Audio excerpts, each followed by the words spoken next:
Episódio 3, inseminação artificial. Agora é eu, né? Ah, tá, obrigada. Você acha que eu vou lembrar de tudo isso que você falou, Isabel? É que eu...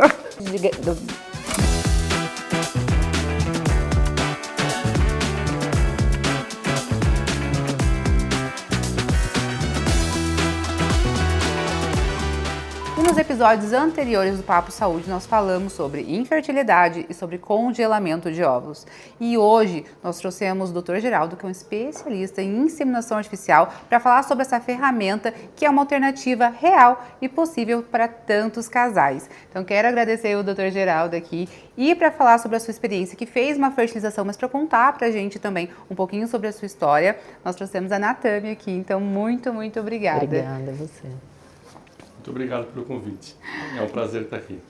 Eu que agradeço. E assim, bom, doutor, primeiro vou começar com você. Eu queria que você falasse pra gente sobre o que é a inseminação artificial, como é feito esse procedimento, para que as pessoas de casa entendam, né, a diferença também da fertilização in vitro. Conta pra gente um pouquinho.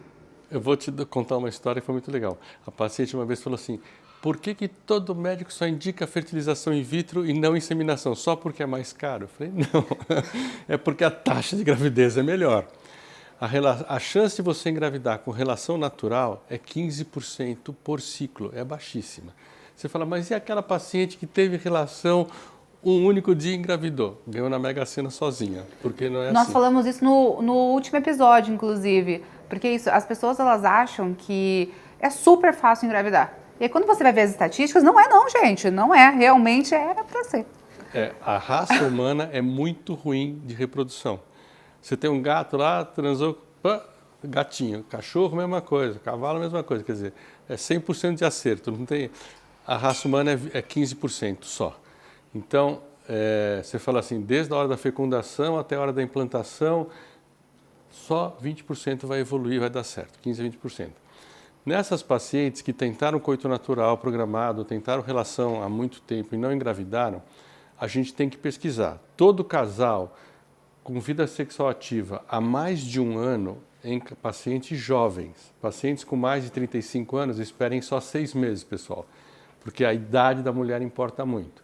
Depois dos 35 anos, nós começamos a perder quantidade e qualidade dos óvulos.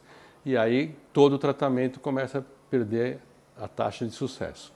Então, as pacientes jovens tentando um ano, não engravidaram, tem que procurar ajuda. Pacientes com mais de 35 anos, 6 meses tentando, não engravidou, vai procurar ajuda.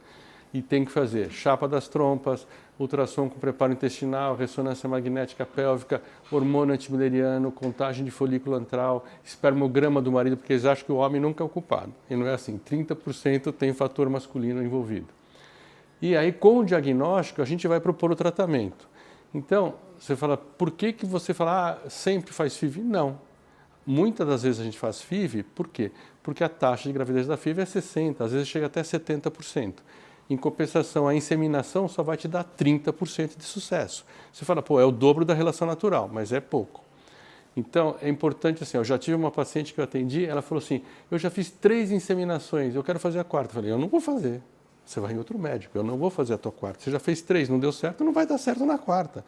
Você tem que falar, é uma escadinha, a gente vai do mais simples para o mais complicado. O último degrauzinho é o FIV.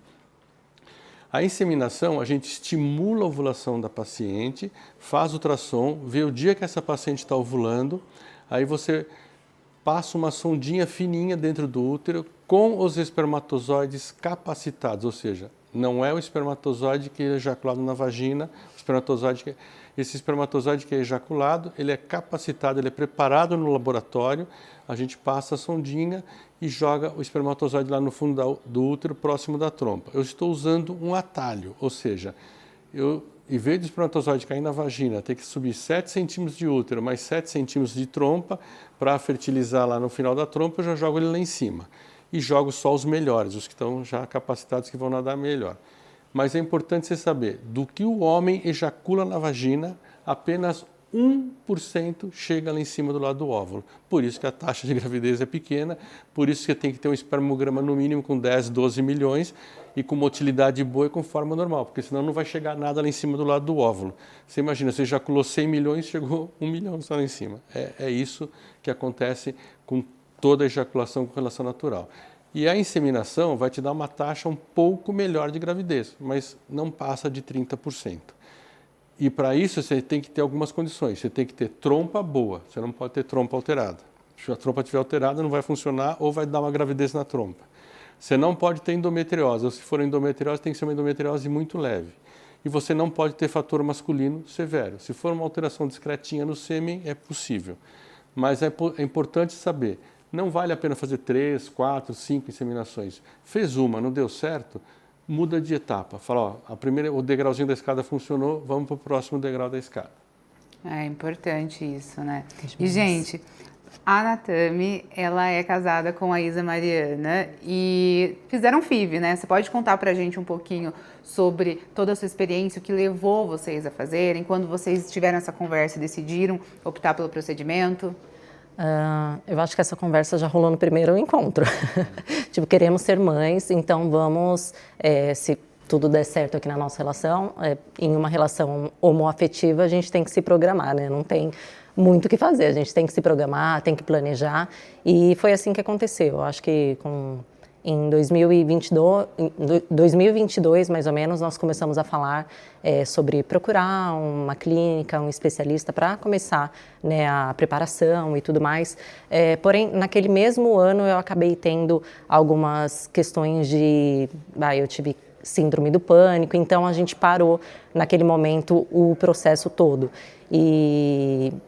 E depois que eu fiquei bem, a gente se ajeitou, a gente falou, não, vamos voltar agora, vamos retomar, porque sempre foi um nosso sonho, sempre foi a nossa vontade. E aí nós procuramos a clínica e logo de cara eles é pedido vários exames, né, justamente para constatar qual será o melhor método, qual seria a melhor opção. E em um desses exames deu que eu tinha uma obstrução em alguma das trompas. E então o nosso médico na época falou que o mais ideal, eu estava com 33 anos na época, o mais ideal seria, de fato, fazer a fertilização, seria o melhor caminho. Eu também cheguei com essa, já na defensiva, tipo, mas por quê? Ele quer me oferecer o mais caro. Quero tentar. Tivemos aqui, ó, ou seja, o doutor falou, realmente procede, gente, olha só. Não, eu já cheguei já na defensiva pensando, não, tenho certeza que ele vai falar da FIV, mas eu acho que eu estou super saudável para fazer a inseminação, que realmente, de fato, 3 vezes mais em conta, mas porém, como a sua paciente, ela fez 3 FIV, fez 3 inseminações, queria fazer a 4ª, já daria o valor da FIV. Então é uma coisa realmente que é legal de se pensar e você abrir a mente para o que realmente é importante, que realmente de fato vai ser eficaz, né, para a sua gestação.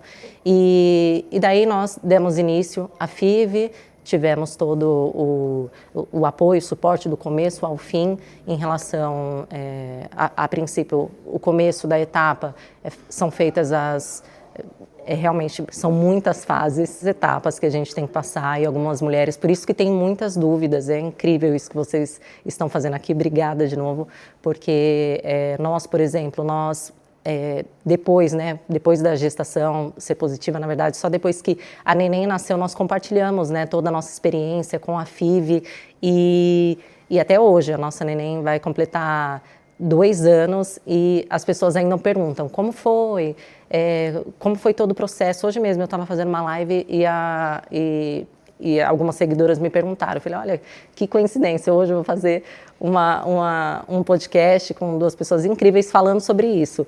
Então, de fato, é um assunto que ainda tem são muitas camadas, porque você passa de um processo, você acha, ufa, é aquele teste de ansiedade, né? Você passa os primeiros exames, aí depois vem as medicações, né, que são as estimulações, depois a coleta, depois para ver quantos vão vingar ali, é todo um processo delicado ali de espera e de ansiedade, mas é algo que é o sonho da mulher, do casal. Eu acho que vale muito a pena, principalmente quando temos profissionais tão incríveis quanto o Dr. Geraldo aqui. Muito obrigado.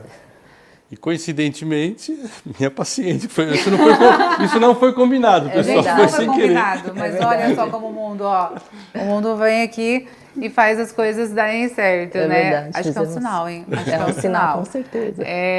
Mas, doutora, assim, nesse processo, você estava falando sobre a preparação, capacitação dos espermatozoides. O útero também precisa de algum preparo? Então, algum estímulo, alguma medicação? Quando você faz a inseminação, você estimula a ovulação da paciente. Então, o folículo, que é o que contém o óvulo, cresce, e o endométrio, que é a camada interna do útero, que é onde o embriãozinho vai implantar, também cresce. Então, você vai acompanhando o tamanho do folículo e o tamanho do endométrio. Aí, quando a paciente ovula, você passa a sondinha, joga o espermatozoide lá, e o endométrio automaticamente já está preparado porque ele teve uma ovulação, que pode ter sido espontânea ou pode ter sido induzida. A espontânea ela ovula um óvulo só, na induzida a gente faz ovular 2, 3, não mais do que isso, para não aumentar risco de gravidez múltipla. Na fertilização, eu escolho quantos embriões eu vou transferir, então eu diminuo esse risco de gravidez múltipla. Na inseminação, você estimulou a ovulação, a mulher ovulou 4 óvulos, ela pode ter quadrigêmeos, a chance é pequena, mas não é zero. Então, é um risco muito grande. Uma gravidez de trigêmeos, a chance de prematuridade é muito grande. Então, a gente sempre evita. Quando a gente induz a ovulação para a FIV, eu quero 12, 14 óvulos, 10. Quando eu faço uma inseminação, eu quero 2, 3 e olha lá. Sim, e assim, o procedimento, ele dura quanto tempo? Desde que a paciente menstrua até estimular a ovulação e fazer ela ovular, uns 12, 14 dias. O procedimento da inseminação em si, marcamos a inseminação para meio-dia. O marido vai lá às 10 horas da manhã, colhe o sêmen, meia hora depois o sêmen está pronto. A gente põe a paciente em posição ginecológica, passa a sondinha fininha e joga o espermatozoide lá no fundo do útero. O procedimento dura 10 minutos, 15 minutos. Aqui o sêmen tem que ser capacitado, isso demora 1 hora mais ou menos. E vocês fazem isso na clínica mesmo? E depois da inseminação, em quanto tempo você recomenda fazer o teste? A gente espera 14 dias após a inseminação. Na fertilização in vitro, 10 dias após a transferência do embrião. Ah, gente, e aí que entra uma ferramenta incrível da Clearblue, que é o teste digital, que inclusive marca quantas semanas ocorreu a concepção. A gente sabe que esse momento fica, né, uma ansiedade. Então aqui nós temos o teste de gravidez digital da Clearblue, que vai mostrar, além de identificar se você está grávida ou não, vai mostrar as semanas, indicando quando foi feita a concepção. Mais uma informação clara e em palavras depois de tanta espera. Você fez, Natami? Fiz. O meu tá num quadrinho, que Sério? pra mim, acho que foi a primeira emoção ali que nós sentimos, primeiro momento, assim, do auge da nossa felicidade. Então eu falei, eu vou guardar isso daqui as 7 chaves, não mostra mais no caso, né, porque chega um momento que ele para, Sim. Não tem mais as semaninhas que apareceram, mas ele tá guardadinho. Eu acho que esse momento ali. deve ser incrível, né? Depois de tanta espera, assim. É o melhor depois, momento. Né, ter todo o planejamento.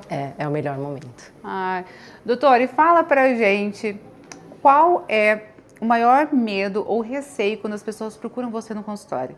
Ou até mesmo um mito, sabe? Porque com certeza a gente sabe que as pessoas já chegam com você com certo preconceito, do tipo, será que é pra mim? Não é pra mim? Como que você define o paciente que chega pra você? Então, assim, normalmente as pacientes mais jovens falam assim, mas eu não tenho nada, por que eu vou fazer tratamento? Por que eu preciso... Existe uma incredibilidade que ela vai precisar de ajuda, que ela vai precisar fazer algum tratamento. As pacientes de mais idade já são o contrário, elas já falam, já estou com 42 anos aqui, já estou precisando de ajuda urgente. Mas o maior medo das pacientes é não dar certo. O resultado, ela fala, eu fiz tudo e deu errado. E infelizmente nós não temos 100% de gravidez. Outro dia uma paciente me mandou uma pergunta assim, qual o seu maior sonho que você ainda não realizou? Eu falei, 100% de gravidez. Esse é o meu maior sonho. Porque a gente sonha com isso, a gente quer oferecer o máximo possível para a paciente. Porque ela não foi lá para me conhecer, ela não foi lá para tomar injeção, ela não foi lá para colher óvulo, ela não foi para fazer inseminação, ela foi para realizar o sonho dela, que é o bebê no colo, o bebê em casa. Então, hoje, a limitação que nós temos ainda, nós não temos, infelizmente, uma taxa melhor que 60%, 70% de gravidez. A gente acaba trabalhando com muita expectativa, com sonhos mesmo, né? Então é uma certa responsabilidade, a gente trabalha muito com esse sentimento das pessoas. E assim, doutor, a gente sabe que nesse período existe alguma dica, por exemplo, de tratamento ou de hábito de vida que você recomenda para os pacientes que estão passando por essa fase, pelo próprio procedimento, né? Estão nessa fase de indução, de fazer a inseminação? Tudo ajuda, né? A gente brinca e fala assim, não estar no sobrepeso, não beber, não fumar, ter alimentação saudável, ter qualidade de vida. Então você fala assim, tudo que é oxidante é ruim. Fala, eu fumo, é péssimo, eu bebo, é péssimo. Quer dizer, tudo isso vai piorar a qualidade de óvulo, qualidade de espermatozoides. E uma coisa que a gente tem visto muito ultimamente é o uso de testosterona no homem. Assim, antigamente era só os fisiculturistas que usavam, hoje não, hoje virou moda de academia. E todos os personal vão lá, foi no nutrólogo, foi não sei o que e tal, o cara me deu um petzinho, você vai ver, é testosterona. Qual é o problema da testosterona? Quando você tem uma testosterona exógena que você está dando muito alta, bloqueia a hipófise e a hipófise bloqueia a espermatogênese. Então é muito comum você atender esse pessoal com uma taxa baixíssima de espermatozoides, às vezes até zerado. Aí ele tem que suspender, a gente tem que fazer um desbloqueio da hipófise para que ele volte a ter espermatogênese e consiga fazer o tratamento que precisa. Inclusive, gente, só entrando com a curiosidade, o doutor Geraldo estava falando para mim, ali nos bastidores, como que o perfil de paciente dele está se modificando, né? Que está vindo cada vez mais pacientes mais jovens, né? Você pode falar um pouquinho para a gente sobre isso, assim, sobre essa mudança dos pacientes jovens chegando no consultório? Assim, antigamente era muito raro a gente atender paciente jovem. A maior parte das pacientes eram 40, 41, 42. Mas hoje a gente tem pego muita paciente jovem com perimenopausa. Ou seja, paciente com baixíssima reserva ovariana que vai te dar 2, 3 óvulos e que você fica numa saia justa de como fazer essa paciente engravidar. Então, assim, tudo está sendo estudado, hábito de vida, alimentação, hoje a gente sabe que tem contaminação de lençol freático com inseticidas, pesticidas, que são os disruptores hormonais, ondas eletromagnéticas, Wi-Fi, computador, celular, um monte de coisa está sendo pesquisada. Mas a gente tem pego, esta semana eu peguei 2 pacientes de 30 anos na menopausa prematura. 2. Essa informação realmente é impressionante e faz a gente também prestar atenção nos nossos hábitos de vida, né? Como a gente anda vivendo ultimamente. E assim, doutor, pelo que você está falando, a inseminação artificial, apesar de sua complexidade, é um procedimento um pouco mais simples do que, por exemplo, uma fertilização in vitro. A margem de preço, assim, a gente sabe que existe... a gente fala que os adicionais, né? A gente fala que, lógico, que como o tratamento ele é personalizado, a gente sabe que uma pessoa vai precisar de algum exame extra, algum cuidado extra, algum suporte diferenciado, mas a margem, assim, para as pessoas que têm curiosidade de saber. Uma inseminação custa 1/3 de uma fertilização. A grosso modo, uma inseminação uns 10 mil, uma fertilização uns 30 mil, nessa faixa. Depende do laboratório, depende do médico, depende de um monte de fatores, mas é mais ou menos isso. Existe também a possibilidade para baratear um pouco mais o custo da óvulo doação, né? Tem. Então, por exemplo, tem algumas pacientes que são jovens, que têm bastante óvulos, e elas falam assim, eu vou doar óvulos para baratear o meu custo. Pode ser feito? Pode. Isso barateia o tratamento. Outra, ela fala, olha, eu vou levar minha irmã, que tem 25 anos, para doar óvulo para baratear meu tratamento. Existe. Então, assim, a maior parte das clínicas faz esse tipo de coisa, que é um jeito da gente ter banco de óvulos para oferecer para os pacientes que já entraram na menopausa. Eu acho isso incrível, assim, nós falamos sobre a doação de óvulos, acho que no primeiro e no segundo episódio também, porque não é muito divulgado, né?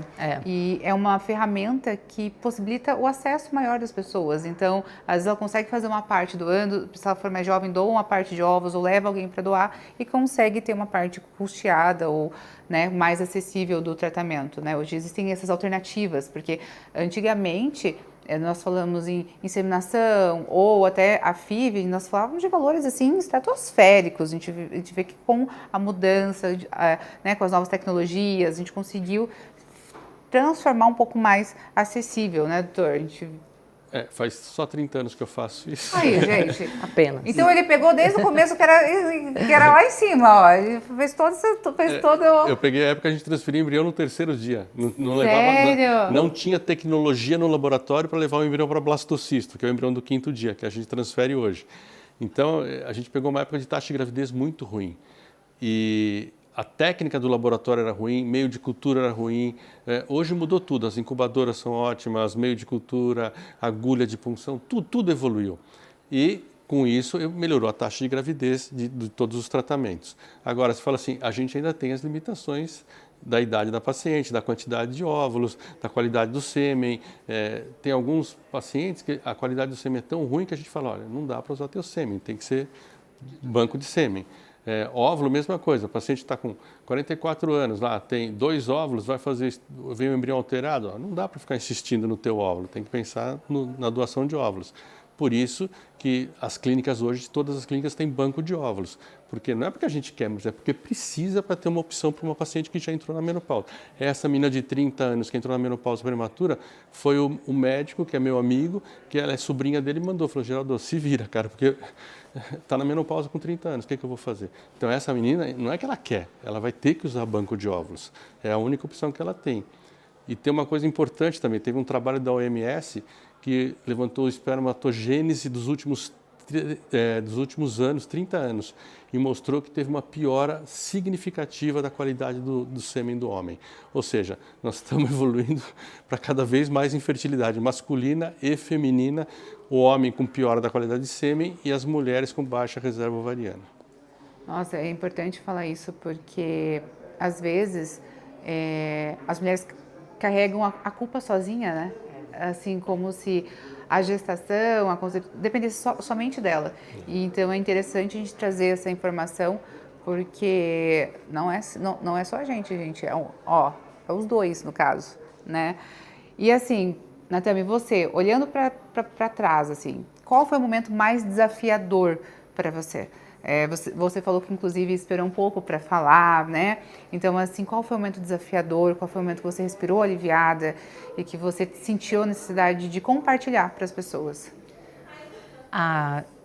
Depois do 3º mês, com certeza. Depois do 3º mês, que é quando a gente pode, de fato, respirar, ficar mais tranquila em relação aos riscos, né? Ao aborto espontâneo e todas as outras coisas. Então, eu acho que a partir do 3º mês a gente conseguiu respirar, mas até o 3º mês é desafiador. Principalmente nos 10 primeiros dias depois da transferência é a parte mais agoniante que tem.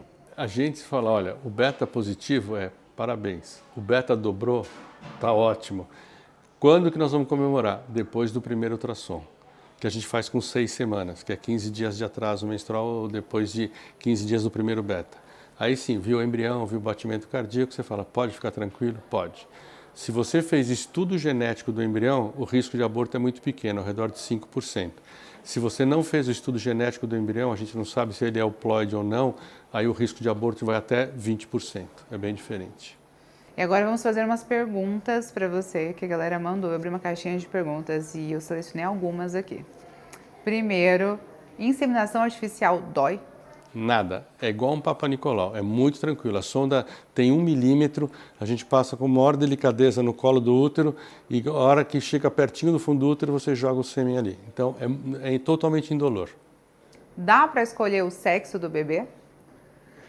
Depende do que você vai fazer. Se você fizer uma inseminação, não. É o espermatozoide que vai fecundar o óvulo que vai determinar. Eu brinco, eu falo que o homem só serve para determinar o sexo, o resto é tudo a mulher.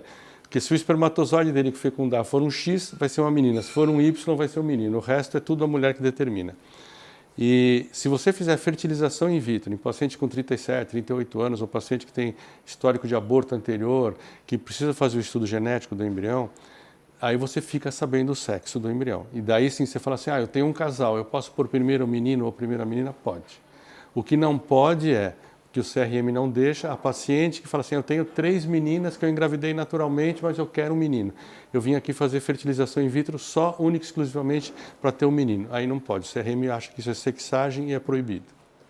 A Nara perguntou, inseminação artificial tem risco? Tem de ter uma gravidez na trompa. Se a trompa não tiver exatamente boa, funcionando bem, ela pode engravidar e pode não evoluir para na trompa e ter que fazer uma laparoscopia para ressecar a trompa.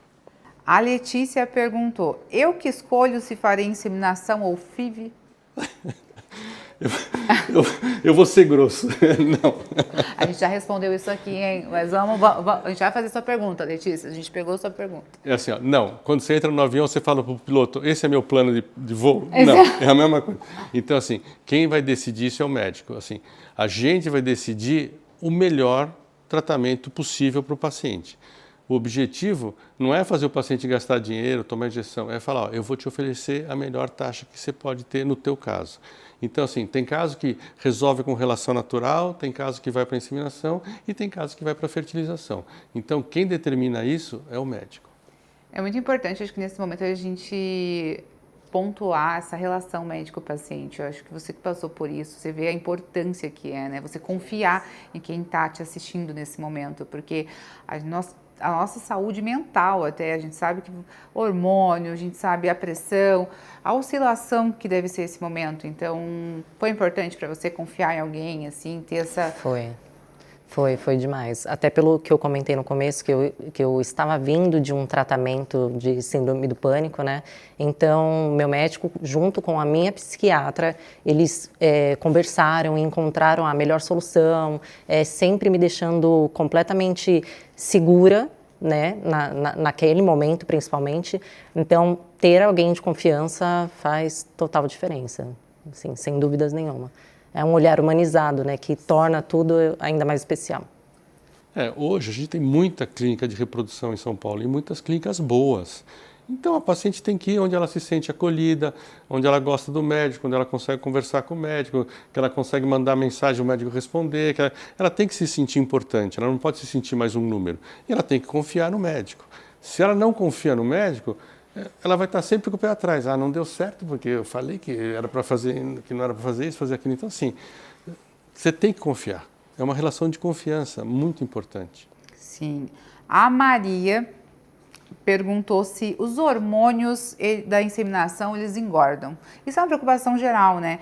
Nós tivemos perguntas parecidas, eu acho que no de congelamento de ovos, as pessoas sempre perguntam, tem essa preocupação de que vai utilizar os hormônios, de que vai engordar, aí tem a questão da retenção hídrica também. Então, assim, engordam, doutor? Não.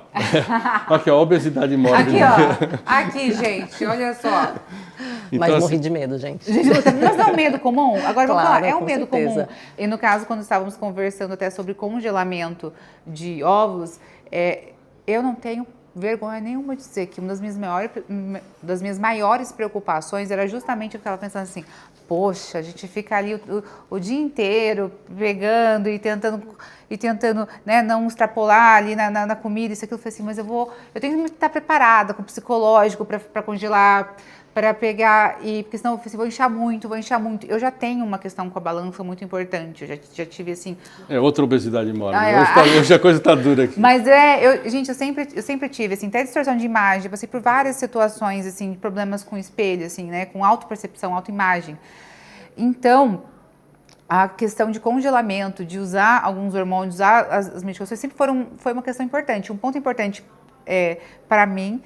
E porque eu fiquei pensando assim, como que isso ia afetar minha autoestima, como que eu ia conseguir lidar com isso depois. Mas eu vejo que se repete. Eu falo que a gente não se sente única, né? Porque às vezes a gente tem até vergonha de falar, não, eu faço que eu vou deixar para depois. Mas dentro de mim sempre foi um ponto, sabe? Então assim, fica assim, não, vou fazer ano que vem. Só que isso foi um ponto. E eu vejo que essas perguntas se repetem. Porque não é só comigo, as pessoas têm essa preocupação, né? Sim, nossa, demais. Toda paciente tem medo de ficar gorda. Vai ficar? Vai, na gravidez. Porque aí vai engordar 10 quilos na gravidez, que é o normal engordar. Não tem jeito, por causa do nenê, líquido, placenta. Agora, não é durante o tratamento. Você vai sentir um desconforto abdominal na inseminação muito leve, porque são poucos óvulos, na fertilização um desconforto maior. Mas, assim, são só 10, 12 dias, então é muito rápido E isso não dá ganho de peso. O que dá ganho de peso é depois quando você estiver grávida, que daí você vai comer. E tem algumas pacientes que aproveitam a gravidez para vou tirar o pé, enfiar o pé na jaca. Eu vou ser essa, eu acho. Eu juro pra vocês, gente. Espero que vocês estejam me acompanhando quando eu tiver a minha primeira, segunda, sei lá quantas gestações eu vou ter. Mas eu vou ser aquela que eu vou dar, tipo, licença poética, sabe? Eu vou falar assim, eu sei, já fiz medicina também, inclusive eu sei que a gente não pode falar que tá comendo por 2, mas eu vou usar essa justificativa. Eu tenho certeza, já tenho ela aqui, ó, na manga, vai ser minha carta na manga. Eu falo assim, gente, eu tô comendo por 2. Não pode, mas... Uma vez o marido da paciente me ligou à noite, doutor, ela tá passando mal, não sei o quê. Eu falei, mas por quê?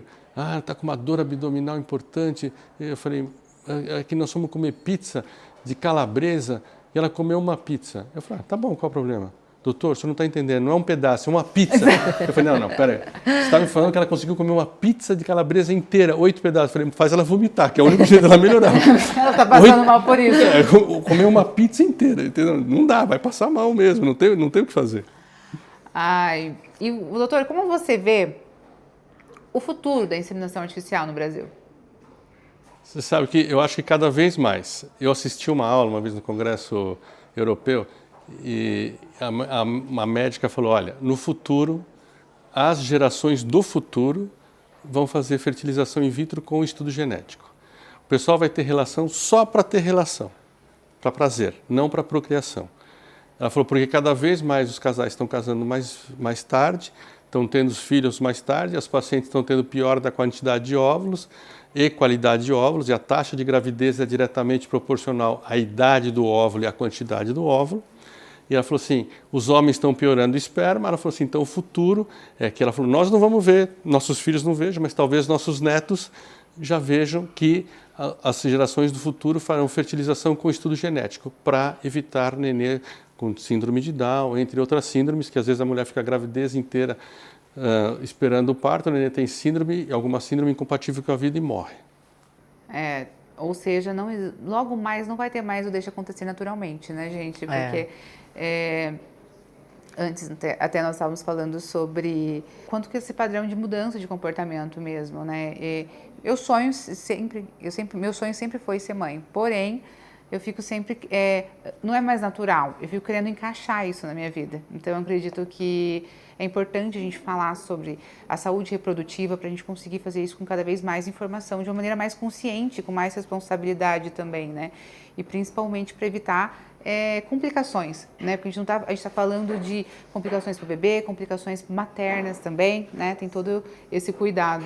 Eu estava vendo uma matéria esses dias que fala justamente sobre isso, que principalmente fora do país, eles estão fazendo muitos estudos genéticos antes mesmo que seja de forma natural, eles fazem o estudo. Eu, por exemplo, o meu doador foi de fora e eu optei por fazer o estudo justamente porque, até para a escolha do doador, isso é um fato também. Porque a maioria das vezes a gente acaba passando um bom tempo à procura de um doador que não tem alteração genética, porque caso eu tenha e seja a mesma alteração, pode ser complicado. Então, eu fiz o meu estudo e eu não tinha nenhuma alteração, então isso deixou tudo muito mais tranquilo, porque independente da alteração que o doador tivesse, nada aconteceria, né? Então, essa questão do estudo, eu acho que está crescendo muito também e é muito importante. Você escolheu o doador junto com o seu médico? Não. Isso é importante. Quem escolhe o doador é sempre o casal, a paciente. A gente não dá palpite, não pode, pelo amor de Deus. Às vezes nós encontrávamos alguns ali que tinham algumas alterações e a gente falava, e ele passava pra gente, enquanto vocês não fizerem o estudo, né, genético, no meu caso, que foi o meu óvulo, aí todos que tiverem qualquer alteração, mesmo que seja da menor a maior possível, torna tudo um pouco mais complicado. Então, faça primeiro, ele falou, se vocês optarem, ou encontrem algum doador que não tem essa alteração. E aí eu optei fazer, aí não tinha nenhuma alteração, então ficou mais tranquilo, mas é do casal a escolha. Achei que o doutor ia me dar uma voadora aqui na hora que eu fiz essa pergunta. Não, pelo amor de Deus. Vocês perceberam que ele quis refrisar. Ele fez calma, eu já falei isso, mas eu quis ter certeza. Eu quis ter certeza porque a gente quer saber. A gente quer saber. Curiosidades. Não, mas você pensa que não acontece? O paciente manda, doutor, eu estou em dúvida entre dois, qual que o senhor acha? Nenhum dos dois. Não. Então, assim, a gente é brincadeira, mas a gente não pode se intrometer nisso. Eu vou te dar um dado importante que você falou de protelar a maternidade.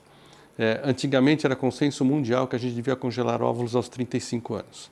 Hoje, como a gente tem pego muita paciente com mais baixa reserva, a gente tem orientado para congelar óvulos aos 30 anos. Ou seja, o relógio, coloca um relógio na tela. O relógio para mim está assim, ó. Vai agora, Amanda. E se você deixa óvulos congelados até os 35 anos e resolve engravidar depois dos 40, você vai ter a mesma taxa de gravidez que você teria com 32 anos, ou seja, é a idade do óvulo que importa, não a idade que você vai gestar.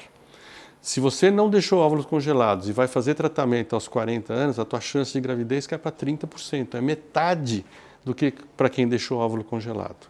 Então, é muito importante em pacientes que querem protelar a maternidade, deixe os óvulos congelados. É uma segurança, né? É o seguro. Natan, eu queria que você deixasse uma mensagem para as pessoas que estão passando ou que pensam em iniciar esse processo também da maternidade. Eu acredito que, primeiro de tudo, conhecimento é poder, realmente. E ter a ciência ao nosso favor, hoje a minha filha, e não é à toa que ela se chama Hope, que foi de fato a nossa esperança, porque no final de tudo, de todo o nosso processo, foi apenas um embrião, eu não tenho mais óvulos congelados, só restou um. Todo o nosso processo só restou um. Então a gente sabe, a gente sempre soube que a gente só precisava de um. E ela era exatamente tudo que a gente precisava. Então, eu falo por experiência própria que todo o conhecimento, todas essas informações, elas estão aí. A gente tem que ir atrás, tem que ir mais a fundo, tem que saber de várias possibilidades, assim como essa questão que eu sei que conheço muitos casais, muitas famílias que têm essa questão da parte financeira, e existe, gente, como a Amanda falou, é pouco falado, mas existem opções, existem alternativas que conseguem baratear um pouco mais o tratamento, o processo. Então, não desistam. Se vocês querem construir a família de vocês, independente do formato familiar, saibam que vocês podem e que vocês merecem, mas vão atrás, vão procurar saber, estudem sobre todas as possibilidades e o quanto antes, porque, de fato, o nosso relógio biológico, às vezes, não está muito a nosso favor.